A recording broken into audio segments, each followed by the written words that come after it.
This video contains news and analysis related to a recent terror attack in Kashmir. The content may include sensitive visuals and discussions that could be distressing to some viewers. Viewer discretion is advised. We strongly condemn all forms of violence and terrorism. The purpose of the content is solely to inform and create awareness based on verified reports.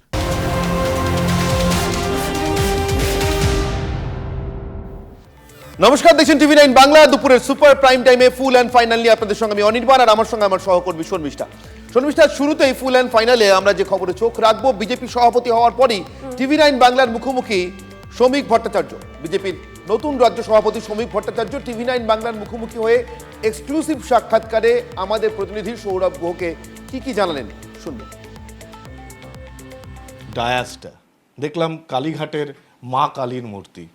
তাহলে অবশেষে কি বঙ্গ BJP এই উপলব্ধিতে এলো যে রামচন্দ্রের চেয়েও মা কালী বেশি শক্তিশালী বাংলায় সংগঠনের ক্ষেত্রে, মন জয়ের ক্ষেত্রে?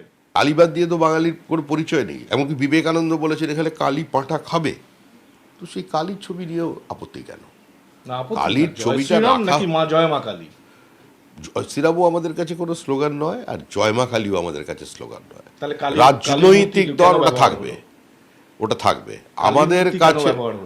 কালীর মূর্তি ডায়াসে কেন ব্যবহার করলো? সেটা নিয়ে আপনারা দেওয়ার জন্যই তো যেটা নিয়ে আপনারা আলোচনা চালিয়ে যেতে পারেন। আপনাদের আমরা রসদ দিয়ে দিলাম। সভাপতি বলছেন হিন্দু মুসলিম দুইয়ের ভোট, বিরোধী দলনেতা বলছেন শুধু হিন্দুর ভোট।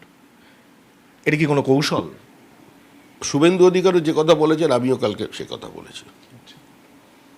শুভেন্দু দেখুন, শব্দচয়ন এবং শরীরী ভাষা একান্তই বক্তার ব্যক্তিগত। শুভেন্দু অধিকারী হিন্দু ভোটকে কনসলিডেটের কথা বলছেন, আর আমি বলছি যে যদি মুসলমানরা মনে করে থাকেন যে তাদের ভোটের ব্যতি রেখে পশ্চিমবঙ্গে পরিবর্তন ঘটানো যাবে না, তৃণমূলের বিসর্জন হবে না, তাহলে তারা ভুল ভাবছেন। আমি শুভেন্দু অধিকারীর শব্দের সঙ্গে একটা শব্দ খালি যোগ করে দিয়েছি যে আপনারা আয়নার সামনে দাঁড়িয়ে নিজেকে দেখুন, আজ থেকে 14 বছর আগে কোথায় ছিলেন, কোথায় এসে দাঁড়িয়েছেন। আমাদের লড়াই হচ্ছে একটা ধর্মান্ধ ইসলামিক ফ্যাসিজমের বিরুদ্ধে। বাংলাদেশে ইন্দিরা গান্ধী নামাঙ্কৃত ওই যে লাইব্রেরিটা আগুন লাগিয়েছিল 70,000 বইতে সাম্প্রতিককালে, ওর মধ্যে কিন্তু আবুল বাসারের ফুলবউও ছিল, তাতেও কিন্তু আগুন লেগেছে। ওখানে নজরুলের লেখা বই ছিল, আগুন লেগেছে। ওখানে আমাদের সৈয়দ মুস্তাফা সিরাজ, সৈয়দ মুস্তাফা আলী বই ছিল, আগুন লেগেছে। এস ওয়াজিদ আলীর বই ছিল, আগুন লেগেছে। হিন্দু মুসলমান বাঁচেনি। তোমরা আমার বটের ঝুড়িতে সুতো বাঁধো, আমি তোমাদের পীরের দরগায় চিরাগ জ্বালি। আমরা ভাষায় এক, ভালোবাসায় এক, মানবতায় এক, বিনা সুতোয় রাখি বন্ধনের কারিগর আমরাই। এই পরিস্থিতি তৈরি করাই হচ্ছে আমাদের লক্ষ্য। নিয়ে দিলীপদাকে কি সঙ্গে কেউ বাইরে থাকবেন না, সবাই থাকবেন। সবাইকে নিয়ে হই হই করে বিজেপি চলবে। নতুন পুরনো বলে কিছু নেই, সব নেমে পড়বেন মাঠে। এখন বিসর্জনের সময়, বাংলা বাঁচানোর সময়, ইসলামিক রিপাবলিক যাতে না হয়ে যায় সেটার সময়, যাতে আমরা একাডেমি গিয়ে থিয়েটার দেখতে পারি, ব্রাত্য সমালোচনা শুনতে পারি, সেটা দেখার সময়। মেঘনাথ ভট্টাচার্য, অন্য চন্দন সেনেদের কথা শুনবো, আমরা একটু একাডেমি চত্বরে ঘুরবো। আপনার কি বুদ্ধিজীবীদের সঙ্গেও আলাপচারিতা করবেন, কলাকুশলীদেরকেও সঙ্গে নেবেন বাংলার? অবশ্যই বাংলা বাঁচানোর স্বার্থে তাদের আসতে হবে। তারা যে বিজেপি বিরোধিতা করুন না, ওখানে এসে করুন। আগে রাজ্যটাকে বাঁচান, বাংলাটাকে ঠিক রাখুন। সবাইকে বার্তা দিচ্ছে, আমি বলছি এই সরকারের থেকে আগে মুক্তি পান, তারপর যে বিরোধী স্পেস তৈরি হয়ে যাবে সেখানে নিজের পতাকা খুঁজে নেবেন। বামপন্থী বলে কিছু হয় না। এস্টাবলিশমেন্ট বিরোধিতাটাই বামপন্থা নয়। আমাদের যে অবস্থান সেটা বড় লোকের বিরুদ্ধে গরিবের লড়াই নয়, গরিবের ক্রয় ক্ষমতা বাড়ানোর লড়াই, গরিবকে বড়লোক করার লড়াই, গরিবের অর্থনৈতিক উত্তরণের লড়াই। আর সংঘর্ষ নয়। শিল্পক্ষেত্রে সমন্বয় চাই, বিনিয়োগ চাই, শিল্পায়ন চাই, বিনিয়োগের উপযুক্ত পরিবেশ চাই, লেভেল প্লেইং ফিল্ড চাই, এসইজেড চাই। মানে আপনি বাম কর্মীদের সেই জনপ্রিয় স্লোগান আগে রাম পরে বাম, আপনি সেটাই ফিরিয়ে দিতে চাইছেন, তাই কি বলছেন? আরে এখানে আগে রাম, তারপর বিরোধী স্পেসে আপনারা বাম করবেন। এখানে রাম বাম এসবের কোনো মূল্য নেই। এখানে এখন এই নির্বাচনটা সম্পূর্ণ মানুষের হাতে চলে গেছে। এই নির্বাচনে আমরা কার্যত রাজনৈতিক দল নিয়ন্ত্রণ করতে পারবে না। মানুষ বাইনারি সেট করে দিয়েছিল 2019 সালে কালীগঞ্জের নির্বাচন পর্যন্ত সেই বাইনারি অটুট আছে। মানুষ তৃণমূল কংগ্রেসের থেকে পরিত্রাণ চাইছে, মানুষ তৃণমূলকে বিসর্জন দেবে। এই মুহূর্তে তৃণমূল কংগ্রেসের মুখপাত্র অরূপ চক্রবর্তী আমাদের সঙ্গে রয়েছেন। আমি কথা বলবো অরূপ বাবুর সঙ্গে। অরূপ বাবু, ঠিক 2011-তে যে কায়দায় আপনারা বামেদের বিরুদ্ধে তৎকালীন 34 বছরের বাম শাসনের অবসান ঘটানোর জন্য সবাইকে একজোট হতে বলেছিলেন, এক ছাতার তলায় আসতে বলেছিলেন, আপনাদের সেই স্লোগান ছিল মহাজোটের স্লোগান, অনেকটা সেই কায়দাতেই তো কথা বলছেন শ্রমিক বাবুরা। শ্রমিকবাবু হঠাৎ করে বলতে গেলেন গরিবের ক্রয় ক্ষমতা বাড়ানোর কথা। আর গতকালকেই সোশ্যাল মিডিয়ায় একটা ভিডিও ভাইরাল হয়েছে, নীরব মোদী আর বিজয় মালিয়া একটা পার্টিতে বিদেশে গিয়ে সেইখানে গিয়ে তারা গান করছেন। মানে গরিবের ক্রয় ক্ষমতা কি করে বাড়বে? আরো নীরব মোদী তৈরি করে, আরো বিজয় মালিয়া তৈরি করে, না আরো আদানির হাতে আরো অর্থ সমৃদ্ধ যোগান দিয়ে? আমাদের বক্তব্য খুব পরিষ্কার। দেখুন, বিজেপিকে এখন মা কালীর ছবি লাগাতে হচ্ছে কেন? এখন ভগবান রামে আস্থা নেই? এই বিজেপি আসলে ভগবান রাম ওদের বার্তা দিয়েছিল, যারা অযোধ্যায় অসম্পূর্ণ রাম মন্দির তৈরি করে হিন্দু ধর্মের সেন্টিমেন্ট নিয়ে খেলা করেছিল। ভগবান রাম ওদের বলেছিল রাম কা নাম বদনাম না করো। আর এবার বুঝতে পেরেছে যে এই রাজ্যের বুকে বাইরে থেকে চাপিয়ে দেওয়া সংস্কৃতি আমদানি করলে বিপদ আছে। তাই জন্য যারা সারা ভারতবর্ষে নিরামিষের নিদান দিচ্ছে, শ্রমিকবাবু দেখলাম যে পাঁঠা দিয়ে সেলিব্রেশন করছে নিজের সভাপতি হওয়া। ভালো, এইগুলো ভালো, বাঙালি হওয়ার চেষ্টা করা। তার জন্য হিন্দু রাষ্ট্র হওয়ার আগে শ্রমিকবাবুর হিম্মত হবে না ওনার মাথার উপর চাপিয়ে দেওয়া মঙ্গল পান্ডে কিংবা ওই অমিত মালব্য এদের দাসত্বের উঠে উঠে কাজ করবার। বাঙালি জানে ওনারা যতই চেষ্টা করুন উত্তম প্রদেশ করবার এটাকে, আসলে উত্তরপ্রদেশ আজও মানুষ দেখেছে। এই আজকের ঘটনা সামনে এসেছে প্রকাশ্যে, একটি নাবালিকাকে পুলিশ তাকে ধর্ষণ করছে। এই অবস্থায় যারা বলছে পশ্চিমবঙ্গকে উত্তরপ্রদেশ করব, পশ্চিমবঙ্গের মানুষ উত্তরপ্রদেশ মডেল ফলো করবে না। বাংলা নিজের মেয়েকেই চেয়েছে, বাংলা নিজের মেয়েকেই চাইবে। 2026 তৃণমূল কংগ্রেসের লড়াই 250 পার হওয়ার, বিজেপির লড়াই লিডার অফ অপোজিশন পোস্টটাকে টিকিয়ে রাখার।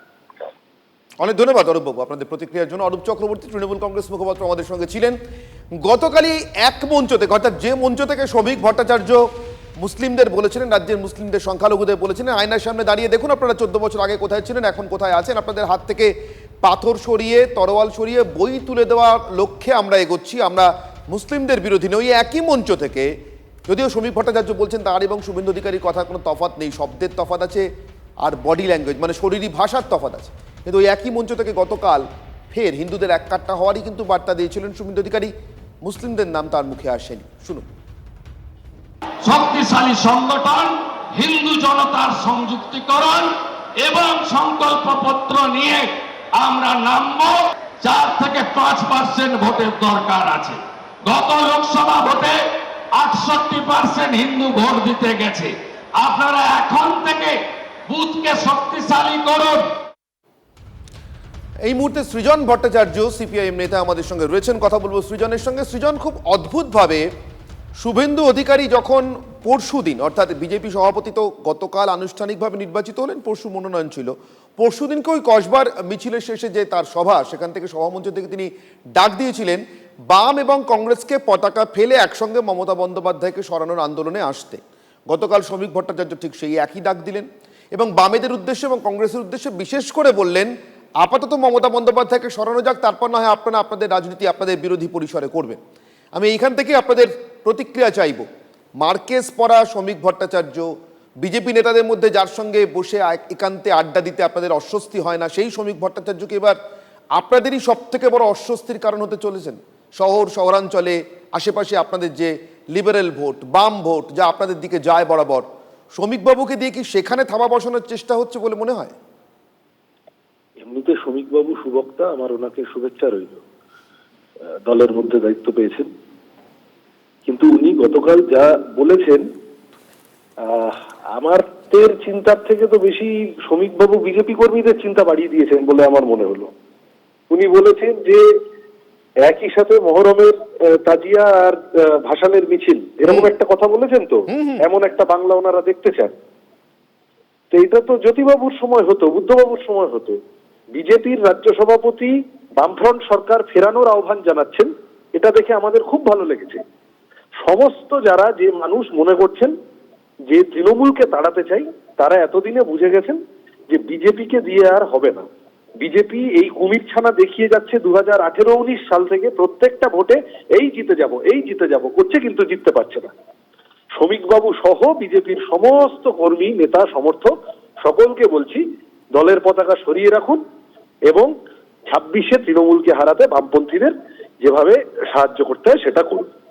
ধন্যবাদ সৃজন আমাদেরকে প্রতিক্রিয়া দেওয়ার জন্য। সৃজন ভট্টাচার্য, সিপিআইএম নেতা, পাল্টা পতাকা ফেলে বামপন্থীদের সঙ্গে বা বামপন্থীদের পিছনে একজোট হওয়ার জন্য ডাক সৃজন ভট্টাচার্যের। যদিও শ্রমিক ভট্টাচার্যের এই ডাক, শ্রমিক ভট্টাচার্যের এই আবেদন কোথাও তাদের ভোট ব্যাংকে আঘাত করবে কিনা তার স্পষ্ট জবাব কিন্তু সৃজনের কাছ থেকে পাওয়া গেল না। সৃজন পাল্টা ডাক দিলেন বিজেপি কর্মী সমর্থকদের। শর্মিষ্ঠা, একদম এবার আমাদের একটুখানি সহকর্মী প্রদীপ্তর সঙ্গে কথা বলতে হবে, কারণ বঙ্গ বিজেপি এই মুহূর্তে দাঁড়িয়ে তাহলে কি স্ট্র্যাটেজি নিচ্ছে? মানে শ্রীরাম ছেড়ে কি এবার শ্রী কালীর শরণাপন্ন হচ্ছেন তারা বাঙালি অস্মিতাকে পাওয়ার জন্য? সেই নিয়ে কথা বলবো আমার সহকর্মী প্রদীপ্তর সঙ্গে রয়েছে। প্রদীপ্ত, তাহলে এই মুহূর্তে বঙ্গ বিজেপির স্ট্র্যাটেজি কি? তাহলে কোন দিক থেকে তারা ভাবনা চিন্তা শুরু করছে? দেখো, শ্রমিক ভট্টাচার্য যে ধরনের বক্তব্য রাখেন বা তার যে বডি ল্যাঙ্গুয়েজ, তার সঙ্গে উদার বা মধ্যবিত্ত বাঙালির কোথাও একটা মিল অনেকে খুঁজে পান। তার কারণ তার কবিতা আওড়ানো থেকে শুরু করে তার বক্তৃতায় কিন্তু কখনো ব্যক্তি আক্রমণ নেই, চড়া সুরেও তিনি কখনো আক্রমণ করেন না।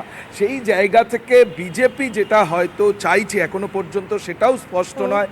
শ্রমিকবাবু একদিকে নরমপন্থার সঙ্গে এই যে মধ্যবিত্ত বাঙালি তাদের কাছে তিনি বার্তা দেবেন, অন্যদিকে বিজেপি কিন্তু তাদের যে কঠোর হিন্দুত্বের লাইন সেটাকেও সঙ্গী করে এগোবেন। যে কাজটা করবেন শুভেন্দু অধিকারী গত কয়েক বছর ধরে করে আসছেন, এবং সেই কারণেই দেখো কিছুক্ষণ আগে আমাদের সহকর্মী সৌরভ গুহকে যে কথা বলেছেন শ্রমিক ভট্টাচার্য, সেখানেও স্পষ্ট করেছেন যে তার আর শুভেন্দু অধিকারী এই দুজনের কথার মধ্যে কোথাও ফারাক নেই, দুজনেই একই কথা বলছেন, কিন্তু তাদের বডি ল্যাঙ্গুয়েজে হয়তো কোথাও ফারাক ছিল। অর্থাৎ বিজেপি এই দুই পন্থাকে সঙ্গী করেই এগোবে এবং বাঙালি অস্মিতার কথা তুমি বললে যে অমিত মালভিয়া অবলম্বন করে বাঙালির সমস্ত স্তরে তারা ঢুকে যাওয়ার চেষ্টা করছে, সমস্ত স্তরে তারা তাদের বার্তাকে পৌঁছে দেওয়ার চেষ্টা করছেন। আর এদিকে শ্রমিক ভট্টাচার্য যে মধ্যপন্থা অবলম্বন করছে, সেই মধ্যপন্থায় কিন্তু সায় দিচ্ছেন প্রাক্তন বিজেপির রাজ্য সভাপতি দিলীপ ঘোষ।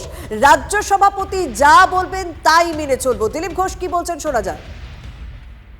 ভারতীয় জনতা পার্টির লাইন প্রথম থেকেই ঠিক আছে, সেখানে চেঞ্জ হবে না। সারা ভারতবর্ষে আমরা আছি, সেজন্য কোথাও কোনো পরিস্থিতির কারণে যদি কেউ কিছু বলে থাকেন সেটা লাইন হতে পারে না। তো লাইন তো ভারতীয় জনতা পার্টি দিল্লি থেকে ঠিক করে। রাজ্য সভাপতি তো আমাদের অথরিটি, সাংবিধানিক পদ, তিনি নির্বাচিত, তিনি যেটা বলবেন সেটা আমরা মেনে চলবো। কিন্তু কোনো ঘটনা, কোনো পরিপ্রেক্ষিতে একাধিক নেতা একাধিক বক্তব্য রাখতে পারেন। পার্টি বসে বিবেচনা করবে কি করবে, ভোট দেবে কিনা মুসলমানরা ঠিক করবে। আমরা তো ভোট সবার আশা করব, কাজ সবার জন্য করছি, সবকা সাথ সবকা বিকাশ। সব হিন্দুরা আমাদের ভোট দেয় না, সব মুসলমানরাও দেয় না, দেবে কালকে।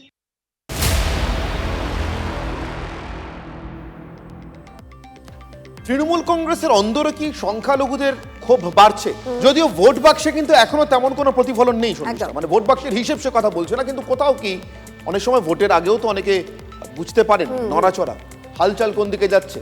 তাহলে তৃণমূল নেতৃত্বের বিরুদ্ধে বারবার বিস্ফোরক কেন হচ্ছেন দলের বিভিন্ন স্তরের সংখ্যালঘু নেতারা? সাম্প্রতিক উদাহরণ জলপাইগুড়ির সংখ্যালঘু সেলের প্রধান। সংখ্যালঘুদের ছাগলের 6 নম্বর সন্তান বলে ভাববেন না বলে রীতিমতো হুঁশিয়ারি দিয়েছেন তিনি। দলের সব কর্মসূচিতে থাকলেও জেলা কমিটির কাছে আমি ব্রাত্য, আমরা কি লাস্ট বেঞ্চে বসার লোক? এইভাবেই তোপ দেখেছেন তৃণমূলের জলপাইগুড়ি সংখ্যালঘু সেলের চেয়ারম্যান। আজকে আমরা প্রতিটা জায়গায় মিটিং মিছিলে সংখ্যালঘু মানুষরা যেভাবে আমরা যাই, প্রত্যেকটা ডাকে, দলের যে কোনো নির্দেশে আমরা সকলেই উপস্থিত হই, কিন্তু তারপরে যদি আমাদের সম্মান না রাখা হয় তাহলে এটা আমাদের জন্য একটা দুর্ভাগ্য যে আমরা কি ওই লাস্ট বেঞ্চে বসার লোক নেই। আমরা সংখ্যালঘু তৃণমূল কংগ্রেসের ভোট ব্যাংকটা এরকম যে আমাদের মানে আমরা কোনো বিধানসভায় 20%, 30%, 25% আমরা ভোট দেওয়ার মতো ক্ষমতা রাখি এই ডুয়ার্স তোরাই। তা আমি আশা করি বা আশা করব আমার যে মাদার কমিটির নেতৃত্ব আছে ওনাদেরকে বলবো যে আমাদেরকে ছাগলের 6 নম্বর বাচ্চা বানায় রাখবেন না। আমরা সংখ্যালঘু তৃণমূল কংগ্রেসের লোক, আমাদেরও ভোট ব্যাংক আছে, আমরাও একটা ভোটার, আপনারা যেরকম ভোটার আমরাও ভোটার। আপনাদের উচিত প্রত্যেকটা শাখা সংগঠনকে একসঙ্গে নিয়ে সম পরিমাণ যোগ্য সম্মান দেওয়া। মাদার কমিটির কিছু নেতৃত্ব বাই পুলিশ প্রশাসনের সঙ্গে যেটা কথা হয়েছে বাই ফোর্স করে, পুলিশকে ফোর্স করে যে ওনাদেরকে তুলতেই হবে। আরে ভাই ঠিক আছে, ওনার অন্যায়গুলো অবশ্যই তুলবে, কিন্তু ওনারা তো আর কোনো বড় টেররিস্ট বা আসামি বা ক্রিমিনাল না তো। তাহলে আমাদের লড়াই কার সঙ্গে হচ্ছে? এই মুহূর্তে তৃণমূল কংগ্রেস মুখপাত্র তন্ময় ঘোষ আমাদের সঙ্গে রয়েছেন। তন্ময় বাবু, দলের ভিতরে বাড়তে থাকা এই ক্ষোভগুলো, বেরিয়ে আসা এই ক্ষোভগুলো কি কোথাও আপনাদের দলের সংখ্যালঘু ভোট ব্যাংক, যেটা বরাবর আপনাদের বড় ভিত্তি 2008 সালের পঞ্চায়েত ভোট থেকে আজ পর্যন্ত, সেটার কোথাও কোনো নড়াচড়া হওয়ার ইঙ্গিত বলে মনে হচ্ছে আপনার? কোথাও কোনো ইঙ্গিত নেই। সংখ্যালঘু মানুষজন তো জানেন যে যারা এই মুহূর্তে বিরোধী দলের রাজনীতি করছেন তারা সংখ্যালঘু সম্পর্কে সারা ভারতবর্ষে, পশ্চিমবঙ্গ বাদ দিন, সারা ভারতবর্ষে কি মনোভাব পোষণ করেন। যারা সংখ্যালঘু এমএলএ হলে, বিরোধী দলের দলনেতা বলেন যে সংখ্যালঘু এমএলএ হলে তাকে বিধানসভা থেকে ছুড়ে ফেলে দেবো। আপনার মনে হয় যে সংখ্যালঘু মানুষ তাদের পাশে থাকবেন? সেটা বিষয় নয়। বিষয় হচ্ছে এখানে যিনি এটা বলছেন তিনি দলের মধ্যে এই কথাটা বললে ভালো হতো। নিশ্চিতভাবে খোঁজ নিয়ে দেখা হবে। আর আরো একটা বিষয়, সংখ্যালঘু কখনো ভোট ব্যাংক নয়। সংখ্যালঘুরাও মানুষ, সংখ্যাগুরুরাও মানুষ। এখানে ভোট ব্যাংক হিসাবে কাউকে ব্যবহার করা হয় না। দল সকলকে সমান নজরেই দেখে। ধন্যবাদ তন্ময় বাবু আপনার প্রতিক্রিয়ার জন্য। তৃণমূল কংগ্রেস মুখপাত্র তন্ময় ঘোষের বক্তব্য শুনছিলাম আমরা। একই প্রসঙ্গে শঙ্কর ঘোষ বিজেপি নেতা এবং সুজন চক্রবর্তী সিপিআইএম নেতা, দুজনের বক্তব্য শুনলাম। সংখ্যালঘু দুষ্কৃতী নেতা যারা মমতা ব্যানার্জির দলের প্রিয়, তাদের হামলার শিকার তো সংখ্যালঘু মানুষরাও বিভিন্ন জায়গায় হয়েছে। একেবারে। ফলে এই জায়গায় দাঁড়িয়ে তাদের নিজস্ব বাঁচার অধিকার, তাদের নিজস্ব বোঝবার অধিকারের উপর আমি ভরসা রাখি। ক্ষমতায় আসার জন্য মুখ্যমন্ত্রী নানান প্রতিশ্রুতি দিয়েছিলেন, সমাজের সর্বস্তরকে নানান প্রতিশ্রুতি দিয়েছিলেন। সংখ্যালঘু মানুষ তারা তো একেবারে প্রতিশ্রুতিতে পূর্ণ করে দেওয়া হয়েছিল। 10,000 মাদ্রাসা স্যাংশন দেব থেকে শুরু করে যা যা বলেছিলেন, ক্রমশ মানুষ বুঝতে পারছে যে তারা ঠকেছেন এবং আরো বেশি করে ঠকছেন। সংখ্যালঘু মানুষকে ব্যবহার করা হচ্ছে ভোটের জন্য, মার খাবার জন্য, মার দেওয়ার জন্য।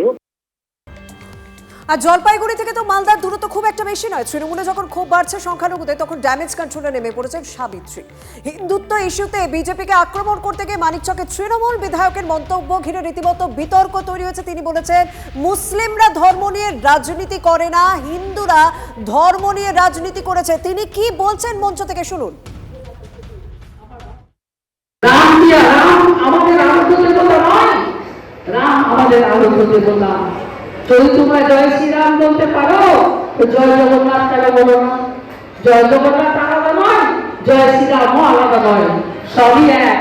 একমাত্র আমার পছন্দ ইসলাম ধর্মকে নিয়ে কোনদিন কোন মুসলিম সমাজ আন্দোলন করে না।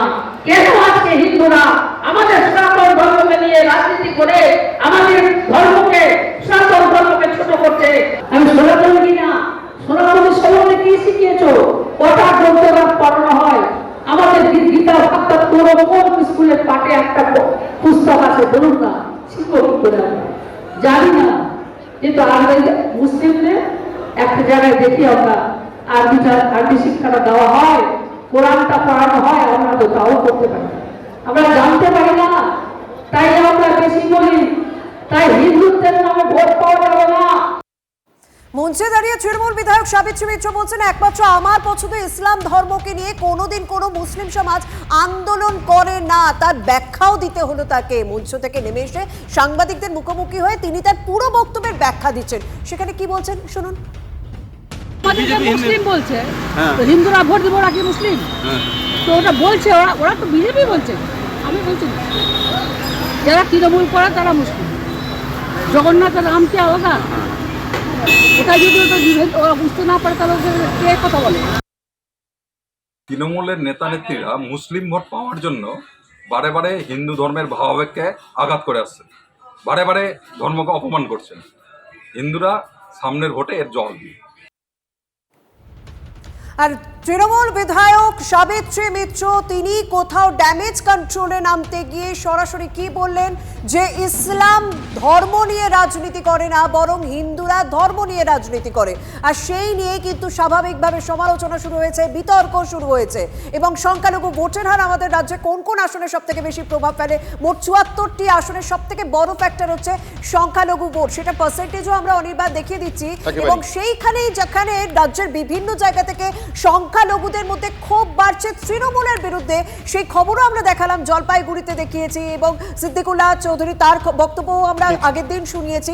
সেই বিষয়টাকে কোথাও ড্যামেজ কন্ট্রোলে নামতে গিয়ে মানিকচকের তৃণমূল বিধায়ক তিনি কোথাও বলে বসলেন যে শুধুমাত্র হিন্দুরাই ধর্ম নিয়ে রাজনীতি করে, কোনো রকম ধর্মীয় আন্দোলন করতে দেখা যায় না ইসলামকে। একেবারেই, এবং বিশেষ করে সিদ্দিকুল্লাহ চৌধুরীর নেতৃত্বেই যখন ওয়াকফের বিরুদ্ধে কলকাতা শহরে যে আন্দোলন যে চেহারায় হয়েছিল এবং রাজ্যের বিভিন্ন জায়গায় যে আন্দোলন থেকে রীতিমতো বড় রকমের হিংসা ছড়িয়ে পড়ে, যে আন্দোলনের প্রয়োজনীয়তা নিয়ে স্বয়ং মুখ্যমন্ত্রী মমতা বন্দ্যোপাধ্যায় প্রশ্ন তুলেছিলেন, বলেছিলেন এই আন্দোলন দিল্লিতে গিয়ে করুন, পশ্চিমবঙ্গে তো কিছু হচ্ছে না। ঠিক সেই আন্দোলনের পরিপ্রেক্ষিতে সিদ্দিকুল্লাহ চৌধুরীদের এমন আন্দোলনের পরিপ্রেক্ষিতে এমন ব্যাকগ্রাউন্ডের উপরে দাঁড়িয়ে সাবিত্রী মিত্রের আজকের এই মন্তব্য তাকে তো নিঃসন্দেহে বড় বিতর্কের সূত্রপাত করল। বঙ্গে উলটপুরা, তৃণমূলের পার্টি অফিস দখল করলো সিপিএম। হ্যাঁ, ঠিক শুনছেন, তৃণমূলের পার্টি অফিস দখল করলো সিপিএম। দুর্নীতির প্রতিবাদে ভুরি ভোজ করে তৃণমূল ছেড়ে সিপিএমে যোগদান। মুর্শিদাবাদের ডোমকলে ঘটেছে এমন অদ্ভুত ঘটনা, যেখানে পার্টি অফিস হাতছাড়া হয়েছে তৃণমূলের পার্টি অফিস দখল করেছে সিপিএম। আসলে তৃণমূলের দুর্নীতির প্রতিবাদ করে সিপিএম এর পতাকা হাতে নিয়ে তৃণমূলের তৈরি পার্টি অফিসেই বসে রীতিমতো ভুরি ভোজ সেরে স্থানীয়রা তৃণমূলের পার্টি অফিস তুলে দিলেন কার্যত সিপিএম এর হাতে। আবাসের ঘর পাইয়ে দেওয়ার নাম করে তোলাবাজির অভিযোগ রয়েছে স্থানীয় তৃণমূল নেতৃত্বের বিরুদ্ধে, তৃণমূল বিধায়কের দাদার বিরুদ্ধে, এবং সেই প্রতিবাদেই এমন অদ্ভুত ঘটনা ডোমকলে। তৃণমূল করতাম আগে, তো লোকের কাছে টাকা নিয়ে ঘর দেবো বলে তো টাকা তুলে ঘর দিচ্ছে না গরিব মানুষকে, সিপিএম এ যোগদান দিলাম। আর রাস্তাঘাটে কোনো উন্নয়ন নেই, এই তো সব খাইয়ে বসে থাকছে এমএলএ সাহেব আর এমএলএ ভাই। এদের অত্যাচারে আমরা সহ্য করতে পারছি না, টাকা পয়সা আমরা লুটিয়ে পাঠিয়ে খাচ্ছি। সেই জন্য আমরা প্রতিজ্ঞা করেছি দল আমরা করবো না, এই দুর্নীতির বিরুদ্ধে লড়াই করার জন্য আমরা সিপিএম যোগ দিচ্ছি। আসলে এই তৃণমূল কংগ্রেসের দমকল পৌরসভা এলাকায় কোনো উন্নয়ন না হওয়ার কারণে অনেক তৃণমূল কর্মী যারা এখনো করছেন তারা এই দলটার প্রতি বিরক্ত, বিরক্ত। কিন্তু অনেকেই প্রকাশ্যে চলে আসছেন, আবার অনেকেই আসতে পারছেন না, কিন্তু ভিতরে ভিতরে হচ্ছে যে ভালোভাবে হচ্ছে যে তারা এই দলে আর থাকতে চাইছেন না, যার ফলেই হচ্ছে যে ওখানে আমাদের দলে আজকে যোগদান করলো। যারা যোগদান করলেন তাদেরকে আমরা স্বাগত জানাচ্ছি। এটা পুরো ওদের বানানো এবং মিথ্যা অভিযোগ, কারণ এটা পুরো ওয়েস্ট বেঙ্গল জুড়েই সিপিএম, বিজেপি এবং কংগ্রেস সবাই এটা প্রচার করছে টিএমসির বিরুদ্ধে। যেহেতু টিএমসির এখন গোটা পশ্চিমবঙ্গ জুড়ে মমতার ছত্র ছায়াতলে সকলেই, এইটাকে কি করে ভাঙা যায় এবং মানুষের মনে ঘুণ ঢোকানো যায় তার একটা পূর্ব চক্রান্ত। 26-এ যেহেতু আমাদের বিধানসভা ভোট আগত, এতে টিএমসি ছাড়া কোনো ভোট নেই কোনো জেলাতে এবং ব্লকে, তার একটা ওরা কৌশল খুঁজছে। এতে ওদের লাভ হবে না, ওদের আখেরে লসই হবে। মুর্শিদাবাদের ডোমকলে আমরা কি দেখলাম যে সিপিএম গিয়ে তৃণমূলের পার্টি অফিস দখল করলো, কিন্তু জানেন তো রাজারহাটে কি ঘটেছে, সেখানে তৃণমূল নিজেদের মধ্যে অশান্তি এমন করেছে যে তাদেরই পার্টি অফিসে তালা ঝুলে গেছে। সব্যসাচী দত্তর গোষ্ঠীর সঙ্গে তাপস চট্টোপাধ্যায়ের গোষ্ঠীর কোন্দল এখন চরম পর্যায়ে পৌঁছেছে। দলীয় কোন্দলের জেরে রায়গাছিতে দলের পার্টি অফিসে তালা ঝোলায় সব্যসাচীর অনুগামীরা, পাল্টা তালা ভাঙে বিধায়কের অনুগামীরা। ভুল করে কোনো কর্মী তালা দিয়ে চলে যাওয়ার ভুল বোঝাবুঝির সৃষ্টি হয়েছে, গোষ্ঠীদ্বন্দ্ব ধামা চাপা দিতে দাবি তৃণমূল নেতৃত্বে। ঘনিষ্ঠ বলে ব্যাপার না, এই পার্টি অফিসটা দলের পার্টি অফিস, তৃণমূল কংগ্রেসের পার্টি অফিস, সেটা কারোর নামের ব্যাপারে ব্যাপার নেই। তালা লাগিয়ে যদি কেউ মনে করে যে তাপস্যারীজিকে অসম্মান করবো, তাপস্যারীজি বা প্রবীণকে অসম্মান করবো, সেটা আমরা কোনোদিনই মানবো না। তাই জন্য তো এত ছেলে এত জড়ো হয়েছে, কিন্তু এটা একটা ভুল বোঝাবুঝি হয়েছে। চাবিটা পাওয়া যাচ্ছিল না বলে ভাঙা ছিল, এখন প্রবীণ করের কাছে যার কাছে চাবি ছিল সে বলেছে যে আমাদের কাছে চাবি আছে। আমরা দুটো ছবি আপনাদের সামনে তুলে ধরবো। একটা মুর্শিদাবাদের ডোমকল, যেখানে সিপিএম গিয়ে তৃণমূলের পার্টি অফিস দখল করলো। কার্যত তৃণমূলের সকলেই সিপিএম এ যোগ দিল, কারণ তাদের দম বন্ধ হয়ে আসছে। তারা যে সমস্ত অভিযোগ শুনছে তারা তৃণমূলে না থেকে সিপিএম এ জয়েন করতে চান এবং সিপিএম এ জয়েন করেছেন, যে কারণে সিপিএম গিয়ে তৃণমূলের পার্টি অফিস দখল করে। অন্যদিকে রাজারহাটে সেখানে সব্যসাচী দত্ত সঙ্গে আরো এক বিধায়ক তাপস চট্টোপাধ্যায়, সেই অনুগামীদের মধ্যে অশান্তি এমন পর্যায়ে পৌঁছেছে, এমন চরম পর্যায়ে পৌঁছয় যে তৃণমূলের পার্টি অফিসে তালা ঝুলিয়ে দেয় সব্যসাচীর অনুগামীরা। তবে ধামাচাপা দিতে ছাড়েনি বিষয়টি। তৃণমূল নেতৃত্ব বলছে আসলে কেউ ভুল বুঝে তালা লাগিয়ে দিয়ে চলে গিয়েছিল। অর্থাৎ দুটো ছবি আপনাদের সামনে তুলে ধরছি, রাজারহাট এবং ডোমকল।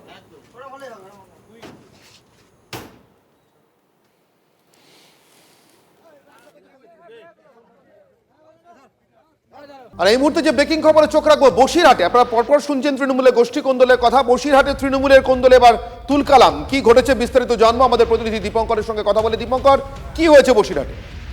দেখো, মূলত বসিরহাট পৌরসভার 6 নম্বর ওয়ার্ডের ঘটনা এবং টাউন তৃণমূল কংগ্রেসের সভাপতি, তার উপরে পাল্টা বসিরহাটের মহিলা কাউন্সিলর এবং তার স্বামীর উপরে হামলার অভিযোগ। এই অভিযোগ এক পক্ষ তৃণমূলেরই দু গোষ্ঠীর মধ্যে এক পক্ষ আর এক পক্ষকে মারধর করে এমন অভিযোগ, এবং ঘটনা এত ভয়ঙ্কর আকার নেয় অল্প সময়ের মধ্যেই তারা আগ্নেয়াস্ত্র নিয়ে আসে, একে অপরের আগ্নেয়াস্ত্র দেখিয়ে হামলা চালায়, এমনটাই অভিযোগ। যদিও গোটা ঘটনার তদন্ত শুরু করেছে পুলিশ।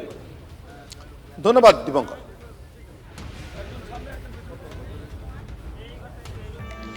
শর্মিষ্ঠা, দুপুরে সুপার প্রাইম টাইমে ফুল অ্যান্ড ফাইনালে আমরা এবার যে খবরে চোখ রাখবো সেটা একটা ভয়ঙ্কর খবর। আজ রানাঘাটে, নদিয়া রানাঘাটে একের পর এক দাদাগিরির ঘটনা, এবং সবকটা দাদাগিরি একেবারে সরাসরি শিক্ষা কেন্দ্রে অথবা সরাসরি শিক্ষা ক্ষেত্রে। যেমন স্কুলে ঢুকে দাদাগিরি করলেন এক তৃণমূল কাউন্সিলর। একেবারে ভরা স্কুলের মাঝে ভারপ্রাপ্ত প্রধান শিক্ষককে হেনস্থার অভিযোগ উঠেছে তার বিরুদ্ধে। কথা বলবো আমাদের প্রতিনিধি মহাদেব আমাদের সঙ্গে রয়েছেন। ঘটনাটা কি একবার মহাদেবের মুখ থেকে শুনি। মহাদেব, ঠিক কি ঘটেছে? একদমই, দেখো, গতকালকে আমরা যেটা দেখিয়েছিলাম যে রানাঘাট কলেজের চাবড়া কলেজের যেমন ঘটনা, শিক্ষককে অধ্যক্ষকে মারধরের ঘটনা, তেমনই দেখছি রানাঘাট কলেজে, রানাঘাট স্কুলে যেখানে টিচার ইনচার্জ, তাকে কিন্তু হুমকি দেওয়ার অভিযোগ উঠছে শাসক দলের কাউন্সিলরের বিরুদ্ধে। তার অভিযোগ যে বিভিন্ন এলাকায় সার্বিকভাবে খাবার দেন এই শিক্ষিকা, সেক্ষেত্রে পরিবেশ ওর একটা বিঘ্নিত হচ্ছে। তিনি একটা প্লাস্টিকে করে খাবার দেন, সেটাকে কেন্দ্র করে তিনি স্কুলে যান এবং স্কুলে গিয়ে তার যে সহপাঠীরা রয়েছেন এবং স্কুলে যারা পড়ুয়া রয়েছেন তাদের সামনেই যে ভাষায় তিনি কথা বলেছেন, যে অঙ্গি ভঙ্গিতে কথা বলেছেন, তাতে রীতিমতো অপমানিত হয়েছেন এই শিক্ষিকা। এবং এই শিক্ষিকা অপমানিত হওয়ার কারণে তিনি থানায় অভিযোগ দায়ের করেছেন এবং পৌরসভাতেও অভিযোগ দায়ের করেছেন। ঘটনা জানাজানি হতেই কিন্তু রীতিমতো শোরগোল পড়েছে, কারণ স্কুলের মধ্যে একজন শিক্ষিকা তাকে এই ধরনের কটূক্তি বা দাদাগিরি। একেবারে আমাদের সঙ্গে থাকো, যেখানে কেন্দ্রীয় সরকারের নির্দেশিকা এসে গিয়েছে এবং রাজ্য সরকারের নিয়ম চালু করেছে যে মিড ডে মিলের খাবার এবার থেকে আশেপাশে থাকা সারমেয়দেরকেও দিতে হবে, অর্থাৎ কুকুরদের জন্যও দিতে হবে। ঠিক সেই সময় এমন অদ্ভুত দাদাগিরির কারণটা কি? পিছনে কি অন্য কোনো অঙ্ক? শুনে নেব প্রধান শিক্ষিকা যিনি অভিযোগ করেছেন এই তৃণমূল কাউন্সিলরের বিরুদ্ধে, তার বক্তব্য। আপনার যদি এতই কুকুরের প্রতি ভালোবাসা থাকে তাহলে আপনি আপনার স্কুলের মধ্যে কুকুরদের নিয়ে আসবেন, নিয়ে এসে খেতে দেবেন, বা আপনার বাড়িতে ডেকে নিয়ে যাবেন, নিয়ে গিয়ে খেতে দেবেন। আমি বললাম, রাস্তার কুকুরকে রাস্তায় খেতে দিতে পারবো না? একজন জনপ্রতিনিধির কাছ থেকে এই ধরনের ব্যবহার, এবং একটা আমার ওয়ার্কিং প্লেসে, বিষয়টা তো আমার পার্সোনাল ব্যাপার। আমি কুকুর খাওয়াই, আমার বাড়ির লোক গিয়ে কুকুর খাওয়ায়, সেটা তো আমার ব্যাপার। সেটা আমি খুব অপমানিত হয়েছি এবং আমি এই জন্য বিষয়টা থানায়ও জানিয়েছি। বোঝা যাচ্ছে অপমানিত শিক্ষিকা এখনো পর্যন্ত সেই অপমানের জ্বালা ভুলতে পারেননি। তিনি ক্যামেরার সামনে রীতিমতো আবেগপ্রবণ হয়ে পড়ছেন। আর এই অভিযুক্ত কাউন্সিলর তিনি কি বলছেন শুনবো, জয়দীপ দত্তের বক্তব্য। মেনলি ওনাকে বলতে গেছি যে পলিথিনে আপনি খাবার দেবেন না, তো সেইটা নিয়েই মেনলি একটু কথাবার্তা মধ্যে হয়েছে। আদারওয়াইজ আর কিছুই না। ওনাকে বলেছি খাবার দিন আপনি কুকুরকে। আমি পরিচ্ছন্নতার দায়িত্ব যখন নিয়েছি, 8 নম্বর ওয়ার্ডকে পরিষ্কার রাখার দায়িত্ব আমার, তো সেটাকে সঠিকভাবে মেনটেন করলে ভালো হয়। ঘটনা নিয়ে প্রধান শিক্ষিকা শুধু থানায় অভিযোগ জানিয়েছেন এমনটা নয়, এই কাউন্সিলরকে নিয়ে পুরো প্রধানের কাছে অভিযোগ জানিয়েছেন। ফলে সেই পুরো প্রধানের কি বক্তব্য সেটাও শোনাবো আপনাদের। কাউন্সিলরকে অনুরোধ করতে গিয়েছেন, তর্কাতর্কি হয়েছে, তাকে নিগ্রহের কোনো ব্যাপার নেই এবং তাকে থ্রেটনিং এর কোনো ব্যাপার নেই। স্থানীয় মানুষজন এসে বলেছেন যে আমাদের রাস্তাঘাট অত্যন্ত নোংরা হচ্ছে, আপনারা একটু নজর দিন। সেটা কাউন্সিলরের সাথে আমি বলেছি, ম্যাডামকে আমি অনুরোধ করেছি। আমি বলেছি আপনি খাবার দিন কুকুরকে, খাবার দিন, কিন্তু পরিষ্কার পরিচ্ছন্ন ব্যাপারে নজর রাখতে হবে। অর্থাৎ স্পষ্টত শর্মিষ্ঠা এই কাউন্সিলরের পাশেই দাঁড়ালেন স্থানীয় পুরসভার চেয়ারম্যান। মানে পুলিশের পরে কি করবে সেটা বোধহয় বলে দেওয়া যায়। একদম। আর দেখো, প্রত্যেকটা দাদাগিরির সঙ্গে কিন্তু রাজ্যের শাসক দলের যেন কোথাও সম্পর্ক হয়ে আসছে। কারণ আমরা রানাঘাটে ঘটনায় দেখলাম সেখানে তৃণমূল কাউন্সিলরের দাদাগিরি, এবার তৃণমূল নেতার দাদাগিরিতে অঙ্গনওয়াড়ি কেন্দ্রে তালা ঝুলেছে, সেই খবরও আমরা দেখাবো। শিশুদের শিক্ষা এবং অন্য কারণে শাসক নেতা আইসিডিএস কেন্দ্রে নতুন শিক্ষিকা নিয়োগ নিয়ে বিবাদ, নিজের ঘনিষ্ঠকে নিয়ে নিয়োগের জন্য সরকারি আধিকারিকের নির্দেশ তৃণমূল নেতার। সরকারি আধিকারিক নির্দেশ না মানায় আইসিডিএস কেন্দ্রে তালা ঝোলালেন তৃণমূলের পঞ্চায়েত সদস্য বরকত আলী শেখ। নদিয়ার ধুবুলিয়ায় 4 দিন ধরে এই আইসিডিএস কেন্দ্র বন্ধ রয়েছে। এই অঙ্গনারী কেন্দ্রের দিদিমণি পরিবর্তন হয়েছে, আর দিদিমণি পরিবর্তনকে কেন্দ্র করেই বিবাদ। এখানকার তৃণমূল নেতার দাবি, নতুন যে দিদিমণি এসছে তার পরিবর্তে তার নিজের পছন্দের লক্ষ্যেই এখানে নিয়োগ করতে হবে। কিন্তু সরকারি দপ্তরে এখানের পাঠানো হয়েছে যে দিদিমণি, তাকে কিন্তু কাজ করতে দেওয়া হচ্ছে না। আর তারই কারণে এখানকার যিনি তৃণমূল কংগ্রেসের মেম্বার, তিনি এসে অঙ্গনারী কেন্দ্রে তালা দিয়ে দিয়েছেন। কার্যত তালা দিয়ে দেওয়ার কারণে এখানে যারা শিশুরা রয়েছেন, প্রায় 100-রও বেশি শিশু রয়েছে, তারা কিন্তু এসে খাদ্য পাচ্ছে না। প্রসূতি মায়েরা রয়েছেন, তারা খাদ্য পাচ্ছে না, পড়াশোনা হচ্ছে না। দিদিমণি আসছেন, রান্নার সহায়িকা যিনি রয়েছেন তিনি আসছেন, এখানে বসে থাকছেন, সময় কাটাচ্ছেন নির্দিষ্ট টাইম পর্যন্ত, তারপর তারা আবার ফিরে যাচ্ছেন। কারণ এই ঘরেই তো তালা দিয়ে দেওয়ার অভিযোগ তৃণমূল নেতার বিরুদ্ধে, এবং তারই পছন্দের লোক না নেওয়ার কারণেই এই অঙ্গনওয়াড়ি কেন্দ্র বন্ধ হয়ে গেছে। এলাকার মানুষ চান, এলাকার যারা শিশুরা রয়েছেন তাদের পঠন পাঠনের ক্ষতি হচ্ছে, তাই দ্রুত এই সমস্যার সমাধান হোক। নদিয়া থেকে ক্যামেরায় তুষার সাথে মাধবকুণ্ডু, TV9 বাংলা।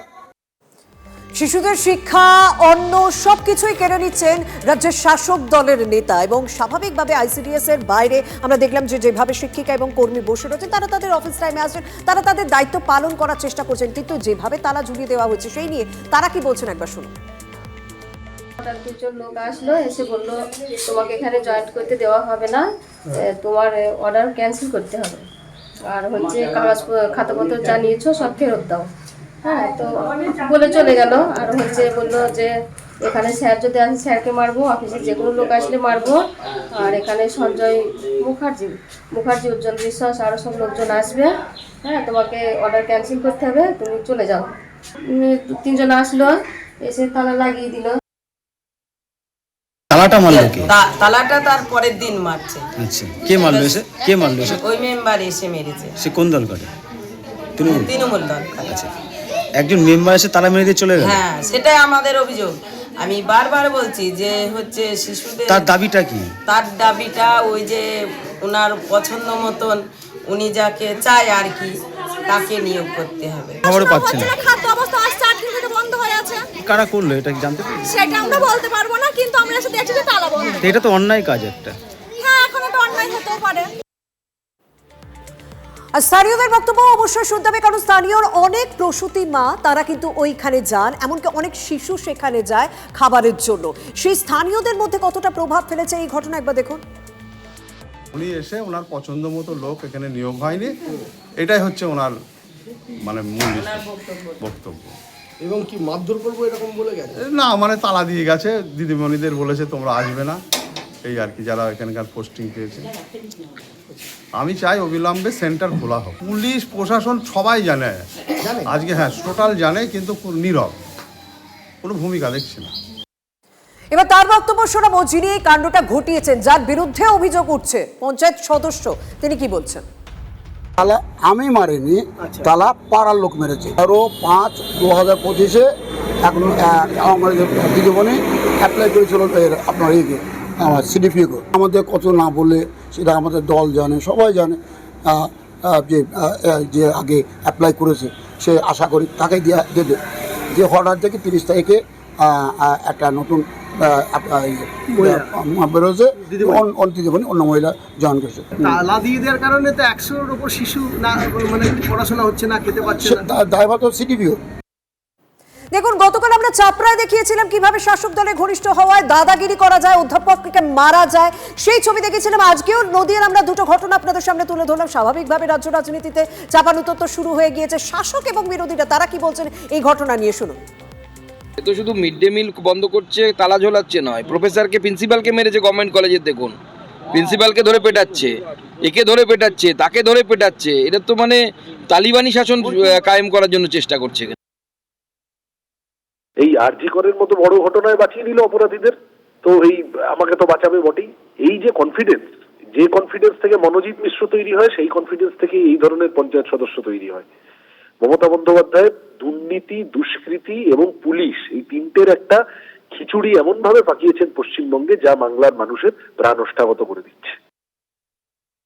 নিশ্চিতভাবে সেখানে আমাদের দলীয় স্তরে যিনি ব্লক সভাপতি আছেন তিনি এটা খতিয়ে দেখবেন এই অভিযোগ, এবং দরকার হলে তার বিরুদ্ধে ব্যবস্থা নেওয়া হবে। তার আগে যেটা গুরুত্বপূর্ণ সেটা হচ্ছে স্থানীয় প্রশাসন এই ব্যাপারে দ্রুত ব্যবস্থা নিক, পদক্ষেপ নিক, সেটা আপনাদের সংবাদ মাধ্যমের মাধ্যমে আমি জানাচ্ছি। দলের পক্ষ থেকে এই ধরনের কোনো রকম অনুমোদন নেই।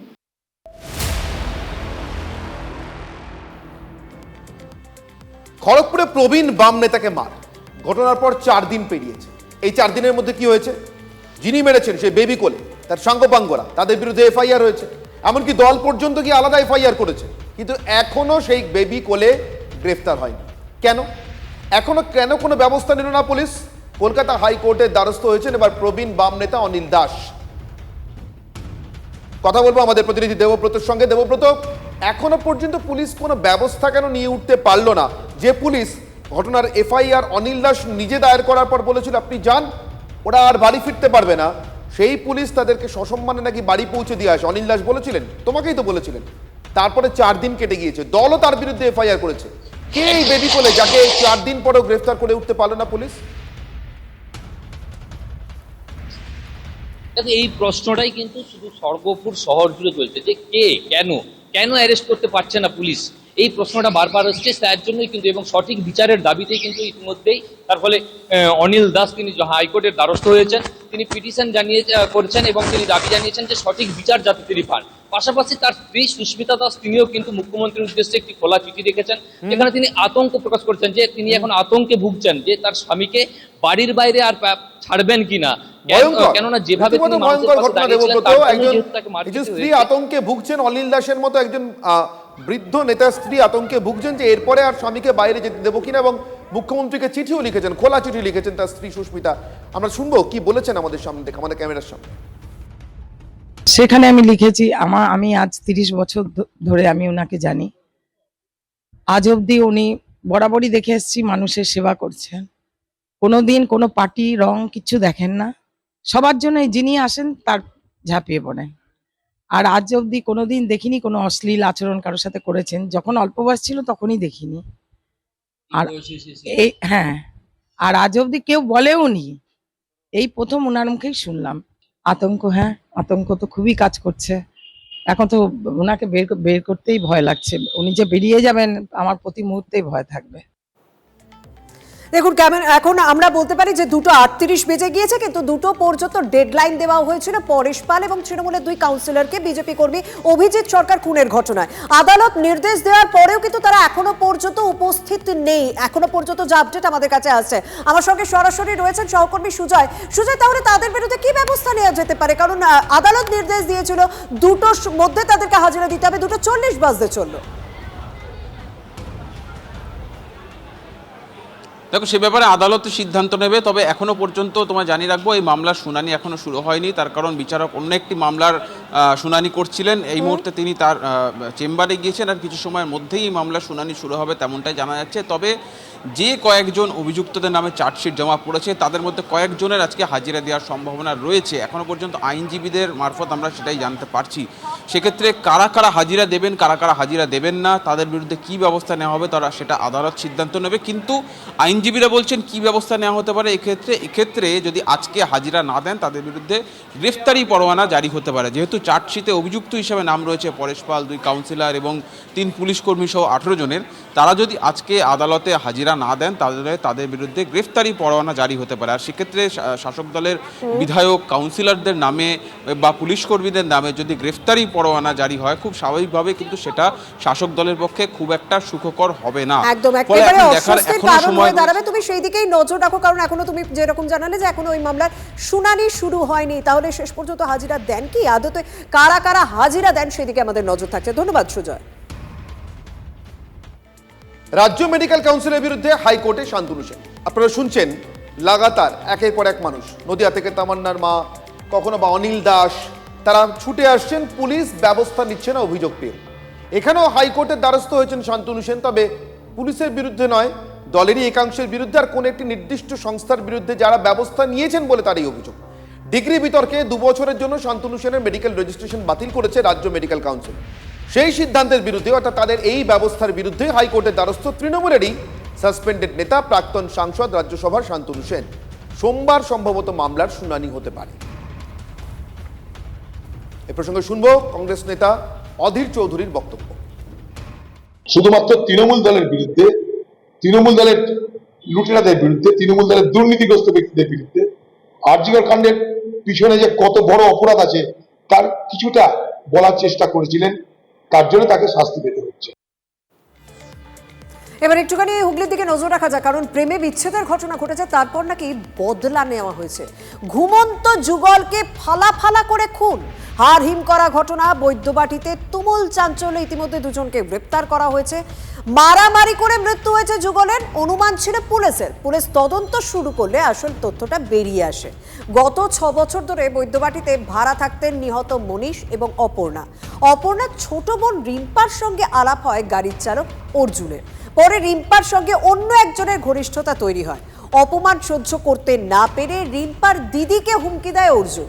এরপরই ভোররাতে ঘুমন্ত অবস্থায় মনীষ এবং অপর্ণার উপর হামলা চলে। ছুরি দিয়ে 2জনকে ফালা ফালা করে দেয় অভিযুক্ত অর্জুন। ইতিমধ্যে 2জনকে গ্রেপ্তার করা হয়েছে। আওয়াজ ফাওয়াজ ঝগড়াঝাটি ওদের কিচ্ছুই হয়নি, শুধু 3টের দিকে, 3:45 দিক করে এরকম শুধু বাবা গো মা গো এরকম চেল্লামিল্লি হয়েছে। তারপরে আমরা বাইরে বেরিয়ে দেখছি এরকম বাইরে ঘোরাঘুরি। বাচ্চা ছিল না না, এখন আপাতত ওদের কাছে ছিল না, আছে রাজার বাগানে, ওদের কাছে ছিল না, দুজনই ছিল স্বামী স্ত্রী। দেখে মনে হচ্ছে যে কেউ আঘাত করে ঘটনাটা ঘটিয়েছে। তো আমরা তদন্ত শুরু করেছি, সমস্ত খতিয়ে দেখা হচ্ছে। তো এই রাস্তা দিয়ে কি এসছে, রাত্রেবেলা কেউ এসেছিল কিনা, নিজেদের মধ্যে কিছু হয়েছিল কিনা, সমস্ত ব্যাপারই আমরা খতিয়ে দেখছি। যেটা জানা যাচ্ছে এরা স্বামী স্ত্রী নয়, মেয়েটি বিবাহিত ছিল, তো স্বামীর সাথে ছাড়াছাড়ি হয়ে গেছিল 4-5 বছর কি তার বেশি সময় হবে। এই ছেলেটির সাথে এখানে এসে আলাদা করে থাকতো এতদিন ধরে ভাড়া বাড়িতে। আমার সঙ্গে রয়েছে সহকর্মী আশিক। আশিক, একটা বিষয় পরিষ্কার হওয়ার চেষ্টা করবো, বোনের উপর রাগ, বোন রিম্পার উপর রাগ, কিন্তু তার প্রতিশোধ কেন দিদি এবং জামাইবাবুর উপর নেওয়া হলো? মনীষ এবং অপর্ণার উপর কেন হামলা করা হলো?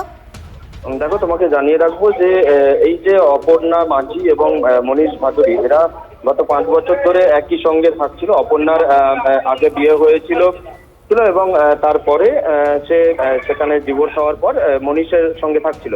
কিন্তু অপর্ণার যে বোন রয়েছে রিম্পা, সে একটি পানশালায় কাজ করতে, এবং সেখানেই এই যে দুই ঘাতক অর্থাৎ পানশালার যে একজন ড্রাইভারের সঙ্গে আলাপ হয় অর্জুন পাসওয়ান এবং তার জামাই বাবু। এই 2জন গতকাল একদম বোঝা যাচ্ছে আশিক, অবশ্যই পুলিশ বিষয়টাই তদন্ত করে দেখছে যে কেন রিম্পার উপর রাগ হওয়া সত্ত্বেও তার দিদি এবং জামাইবাবুকে হত্যা করা হলো, সেটাই তদন্ত করে দেখা হচ্ছে। ধন্যবাদ আশিক। ফের চীনের দ্বিচারিতার পর্দাফাঁস। আপনারা জানেন, মাত্র কয়েকদিন হলো ভারতের রয়ের নতুন প্রধান হিসেবে দায়িত্ব নিয়েছেন এমন একজন যাকে চীন স্পেশালিস্ট বলা হয়। চীনের সঙ্গে সম্পর্ক এখন বেশ শান্তি কল্যাণের মধ্যে। তাহলে এমন একজনকে দায়িত্ব দেওয়া হয়েছিল কেন, প্রশ্ন উঠছিল। সে প্রশ্নেরই বোধহয় জবাব পাওয়া গেল। অপারেশন সিঁদুর চলাকালীন পাকিস্তানকে তথ্য দিয়ে সাহায্য করছিল চীন, জানিয়েছেন ভারতের deputy chief of army staff lieutenant general Rahul Singh. DGMO পর্যায়ের বৈঠক চলাকালীন ভারতের সামরিক গতিবিধির তথ্য চীনের মাধ্যমে পৌঁছে যাচ্ছিল পাকিস্তানের হাতে। ভয়ঙ্কর অভিযোগ, ভয়ঙ্কর বিষয় সামনে এলো। আবার আপনাদেরকে জানাবো, পাকিস্তানকে অপারেশন সিঁদুর চলাকালীন সব রকম ভাবে তথ্য দিয়ে সাহায্য করছিল চীন, জানিয়েছেন ভারতের deputy chief of army staff lieutenant general Rahul Singh. Few lessons that I thought I must flag as far as Operation Sindoor is concerned. Firstly, one border, two adversaries. So we saw Pakistan one side, but adversaries were 2, and if I would say actually 4 or 3 actually. So Pakistan was the front face. We had China providing all possible support, and it's no surprise because if you were to look at statistics, in the last 5 years, 81% of the military hardware that Pakistan is getting is all Chinese, 81% of that. এই মুহূর্তে আমাদের প্রতিনিধি সায়ন্ত আমাদের সঙ্গে রয়েছেন। সায়ন্ত, জানতে চাইবো, অত্যন্ত গুরুত্বপূর্ণ সময় এই তথ্যটা সামনে এলো, এক তো রয়ের নতুন চিফ পারাগ জৈন, তিনি দায়িত্ব নিয়েছেন যাকে চায়না স্পেশালিস্ট বলা হয় ডিপ্লোমেসিতে বা গোয়েন্দা তথ্য আদান প্রদানের ক্ষেত্রে। আর ঠিক সেই সময় ভারতের deputy chief of army staff বলছেন যে অপারেশন সিঁদুরে আসলে ভারতকে একই সীমান্তে দুই প্রতিপক্ষের মোকাবিলা করতে হয়েছে। সায়ন্ত, একদমই দেখো, চীনের সঙ্গে পাকিস্তানের যে সম্পর্ক বলা চলে বন্ধুত্বপূর্ণ এবং সামরিক সম্পর্ক, সেটা কিন্তু গোটা বিশ্ব জানে। এবং চীন যে পাকিস্তানকে মূলত ভিত্তি করে ভারতকে সর্বদা আঘাত দিতে প্রস্তুত, সেটাও কিন্তু বারবার তাদের কার্যকলাপে পরিষ্কার হয়ে গিয়েছে। এই অবস্থায় দাঁড়িয়ে পাকিস্তান যে ভারতের সঙ্গে পেরে উঠতে পারবে না সেটাও জানতো চীন, আর যে কারণেই চীন কিন্তু সামরিক শুধু নয় তথ্যগত দিক থেকেও পাকিস্তানকে সর্বদা সাহায্য করে এসছে। ভারতীয় সেনাবাহিনীর কেন্দ্রীয় যারা গোয়েন্দা রয়েছে তাদের যেমন তথ্যের বিষয়টি উঠে এসেছিল বেশ কিছুদিন আগে, এবার স্বয়ং ডেপুটি চিফ অফ স্টাফ ভারতীয় সেনাবাহিনীর লেফটেন্যান্ট জেনারেল রাহুল সিং তিনি পরিষ্কার করে দিলেন যে চীন কিভাবে ভারতের বিরুদ্ধে পাকিস্তানকে সাহায্য করেছে। তোমাকে ধন্যবাদ। আর এই স্পষ্টটা বা পরিষ্কারটা করলেন কোথায় না, বণিক সভা ফিকি অর্থাৎ federation of Indian chamber of commerce and industries তাদের আয়োজিত নিউ এজ মিলিটারি টেকনোলজি শীর্ষক একটা অনুষ্ঠানে। আমার সঙ্গে এই মুহূর্তে কর্নেল দীপ্তাংশু চৌধুরী রয়েছেন। কর্নেল চৌধুরী, আমি একটা বিষয় আপনার কাছ থেকে একটু বুঝতে চাই। চীনের সঙ্গে সম্পর্ক সামান্যতম স্বাভাবিক হলে বা মোটামুটি অন্তত প্রকাশ্যে একটা শান্তি কল্যাণের মধ্যে দিয়ে যেই মুহূর্তে যায়, আমাদের দেশের একটা মহল থেকে ঘন ঘন দাবি ওঠে আরো ব্যবসা করো, আরো ব্যবসা বাড়াও, চীনের অমুকটা ছাড়ো, চীনের তমুকটা ছাড়ো, অমুক নিষেধাজ্ঞাটা প্রত্যাহার করে নাও। ফিকি আয়োজিত নিউ এজ মিলিটারি টেকনোলজির শীর্ষক অনুষ্ঠানে গিয়েই এই কথাটা বলছেন deputy chief of army staff. কোনো নির্দিষ্ট প্রাসঙ্গিকতা আছে, কোনো নির্দিষ্ট তাৎপর্য আছে? অন্য কোথাও তো বলতে পারতেন। একদম সঠিকভাবে বলেছেন। আমরা সবসময় বলি লড়াইটা আমরা করছি 2.5 ফ্রন্ট। ইন্ডিয়া একদিকে তো নিশ্চিতভাবে আছে, একদিকে চায়না, আর 0.5 যারা ভারতের ভূমিতে থেকে ভারতের বিরুদ্ধে লড়াই করছে তাদের চেনা যাবে না, কারণ তারা আমাদের আর আপনার মতন পোশাক পরে আছে, কিন্তু তাদের মন এবং প্রাণটা আমার মনে হয় কোনো সময় যেটা আপনি বললেন চীনের সঙ্গে ব্যবসা, যে ভারতের সবকিছু বিক্রি করে দিয়ে চীনের সাথে হাত মেলানো, অথবা অনেক যারা আমান কি আশা বলে এবং যারা পেছন থেকে ভারতকে আঘাত করে, সেই 0.5 ফ্রন্ট যেটা আপনি বললেন খুব ভয়ঙ্কর। এবং আমরা বারবার TV9 যখন অপারেশন সিন্দুর চলছিল তখনও বহুবার আমরা এইটা নিয়ে আলোচনা করেছি। রিয়েল টাইম ইনফো কিন্তু লড়াইয়ের সময় চীন পাকিস্তানকে দিচ্ছিল, বিশেষ করে আমাদের যখন ফাইটার গুলো টেক অফ করছিল রাজস্থানে এবং মিসাইল লঞ্চ করা হচ্ছিল, ওদের যে বিভিন্ন ঘাঁটিগুলো যেগুলো জঙ্গি ঘাঁটি ঘুরিয়ে দেওয়া হলো, তার রিয়েল টাইম ইনফো কিন্তু তার movement of troop, movement of aircraft, এটা কিন্তু স্যাটেলাইটের মাধ্যম দিয়ে স্পাই স্যাটেলাইট যে চীনের আছে তার রিয়েল টাইম ইনফো কিন্তু কমান্ড অ্যান্ড কন্ট্রোল সেন্টার যেটা পাকিস্তানে চলছিল, 3-4 জায়গায় ছিল, নূর খানে ছিল, সারগোদায় ছিল, এইসব জায়গায় কিন্তু চীন পৌঁছে দিচ্ছিল, যাতে আমাদের যে অ্যাটাক হয় অথবা মিসাইল অ্যাটাক হয় সেটা যেন বিফল করা যায়।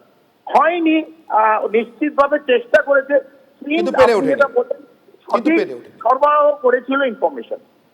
অনেক ধন্যবাদ কর্নেল দীপ্তাংশু চৌধুরী আমাদের সঙ্গে কথা বলবার জন্য। অর্থাৎ এটা স্পষ্ট যে ভবিষ্যতের জন্য ভারতকে আরো অনেক বেশি গুপ্তচর স্যাটেলাইট বলতে বা উপগ্রহ বলতে, কৃত্রিম উপগ্রহ বলতে যা বোঝায় সেগুলো কিন্তু সজাগ করতে হবে, সেরকম গুপ্তচর স্যাটেলাইট বা কৃত্রিম উপগ্রহ আরো লঞ্চ করতে হবে। তার কারণ ভারতের জন্য সব থেকে বড় বিপদ হয়ে ভবিষ্যতে তথ্য প্রযুক্তি ক্ষেত্রে দেখা দিতে পারে চীন, যারা ভারতের সামরিক তথ্য প্রযুক্তি ক্ষেত্রে নির্দিষ্টভাবে গুপ্তচর বৃত্তি চালাবে এবং পাকিস্তানকে তথ্য সরবরাহ করবে। শর্মিষ্ঠা, এবার একটু অন্য খবরের দিকে নজর রাখা যাক, রাজ্যের দিকে নজর রাখবো। রাজ্যে আবারও বাংলাদেশি গ্রেপ্তার। নদিয়া দত্তপুরিয়া বাজার এলাকা থেকে 2 বাংলাদেশি অনুপ্রবেশকারীকে গ্রেপ্তার করা হলো। পুলিশের জালে নেত্রকোনার আলপনা দাস এবং খুলনার আরিফুল্লাহ। কয়েক মাস আগে বাংলাদেশের রানাঘাট পুলিশ জেলায় গ্রেপ্তার 500-রও বেশি বাংলাদেশি, আবারও বাংলাদেশি গ্রেপ্তার হওয়ায় স্বাভাবিকভাবে চাঞ্চল্য ছড়িয়েছে। এই মুহূর্তে আরো একটি খবরের দিকে নজর রাখবো। ভারত বাংলাদেশ একদিনের সিরিজ বাতিল। খবর সূত্রে বিস্তারিত জানাবেন আমার সহকর্মী কৌস্তব সঙ্গে রয়েছেন। কৌস্তব, কি কারণে বাতিল করা হলো? দেখো এতদিন পর্যন্ত 22 গজে পাকিস্তানের বিরুদ্ধে যে স্টান্স নিতে দেখা যেত ভারতীয় ক্রিকেট বোর্ডকে, এবার কিন্তু বাংলাদেশের বিরুদ্ধেও কিন্তু তেমনই স্টান্স নিতে চলেছে ভারতীয় ক্রিকেট বোর্ড। টানা যে ভারত বিরোধিতা উস্কানিমূলক উস্কানি দিচ্ছে যে বাংলাদেশ, তাতে কিন্তু রীতিমতো বিরক্ত দিল্লি। এবং সূত্রের খবর যে কেন্দ্র সরকারের যে নির্দেশ, সেই নির্দেশ মেনেই কিন্তু আগামী মাসে অর্থাৎ অগাস্টে যে বাংলাদেশ সফর রয়েছে ভারতীয় ক্রিকেট দলে, সীমিত ওভারের সিরিজ রয়েছে, 3টে একদিনের ম্যাচের সিরিজ এবং 3টে টি20 ম্যাচের সিরিজ, সেই সিরিজ হয়তো স্থগিত করার সিদ্ধান্ত নিতে চলেছে ভারতীয় ক্রিকেট বোর্ড। কারণ কেন্দ্র সরকারের সাফ নির্দেশ, সেই নির্দেশ মেনেই কিন্তু ভারতীয় ক্রিকেট বোর্ড এমন নির্দেশ নিতে চলেছে বলে সূত্রের খবর। শর্মিষ্ঠা, ধন্যবাদ কৌস্তব।